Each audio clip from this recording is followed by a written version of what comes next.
France के वित्त मंत्री का रूस पर बड़ा बयान।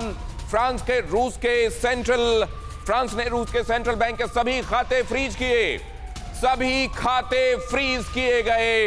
रूसी सेंट्रल बैंक के खरबों रुपए फ्रीज किए गए।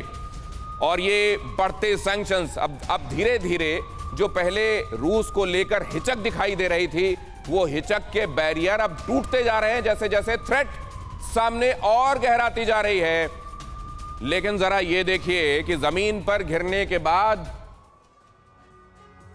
कैसे समंदर पर पुतिन मोर्चा खोलने के लिए मजबूर होंगे। और ऐसे में उनकी नेवी और परमाणु पनडुब्बी की ताकत भी समझ लेना जरूरी है।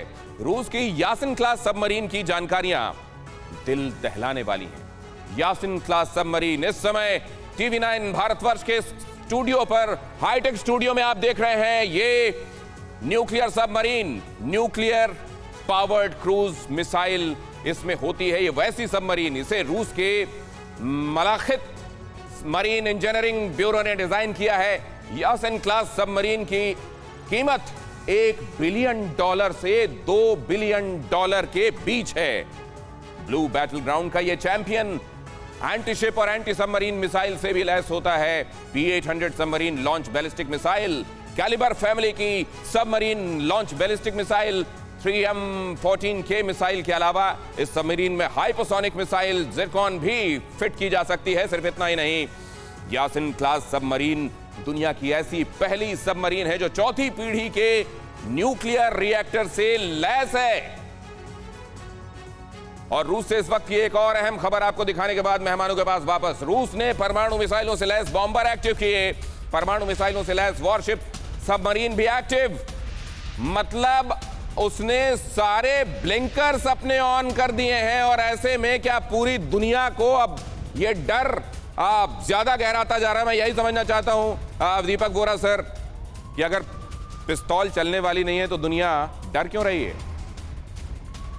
आपका जो सवाल है ना अहम है। आपने अभी जनरल चतुर्वेदी साहब को सुना, जनरल शंकर प्रसाद को सुना। इनके ज्ञान से ज्यादा मेरी नॉलेज नहीं है, पर इतना बता देता हूँ। मैं उम्र में 71 साल का हूँ। जो पहला बॉम्ब गिराया गया था वो जापान पे गिराया गया था, एटम बॉम्ब। उस एटम बॉम्ब का नाम था लिटिल बॉय। आज के जो एटम बॉम्ब है ना, उनके अपेक्षा तो वो बिल्कुल लिटिल बॉय था। इतना याद रखिए सर, जर्मनी पे नहीं गिराया गया था। सबसे बड़ा दुश्मन उस समय यूरोप का जापान नहीं था। जापान तो दुश्मन था केवल अमेरिका का। यूरोप में दुश्मन था जर्मनी। जर्मनी पे नहीं गिराया गया क्योंकि वो यूरोप में है। अगर यूरोपियन देशों में तबाही मची थी पहले और दूसरे विश्व युद्ध में, तो अगर वहां पर न्यूक्लियर हथियार यूज किए गए, आपको मालूम है चेरनोबिल जो यूक्रेन में है, जब वहां पे न्यूक्लियर एक्सीडेंट हुआ था तो उसका रेडियो एक्टिव फॉल आउट कितने 100 किलोमीटर तक गया था। सर ये एटम बॉम्ब ये चीज नहीं है कि आप कहें कि भाई ये 10 किलोमीटर की रेडियस में जाएगा। हवा चली तो वो कहां से कहां निकल जाएगा। This is nonsensical talk. मैं आपको एक चीज और बता देता हूं। 1962 सर, आपका शायद जन्म नहीं हुआ था। Cuban missile crisis, John F Kennedy ने क्रुश्चेव से बोला तूने यहाँ मिसाइल क्यों लगाई है, तो क्रुश्चेव ने जवाब दिया कि तूने टर्की में क्यों लगाई है। तो दोनों ने वोडका पी और बोला अच्छा मैं हटाता हूं, तू हटाता है। और एक चीज और सर, एक रशियन ऑफिसर ने लिखा है खुद, I was about to launch my missile, लेकिन मैं रुक गया। सर लेकिन एक बहुत महत्वपूर्ण इनपुट आपने दिया है कि यूरोप में नहीं, जर्मनी से दुश्मनी, लेकिन बॉम्ब आखिरकार जापान में। ये बहुत बड़ा पर्सपेक्टिव आपने दिया। परवाह देश की, सोमवार से शुक्रवार रात 10 बजे TV9 भारतवर्ष पर।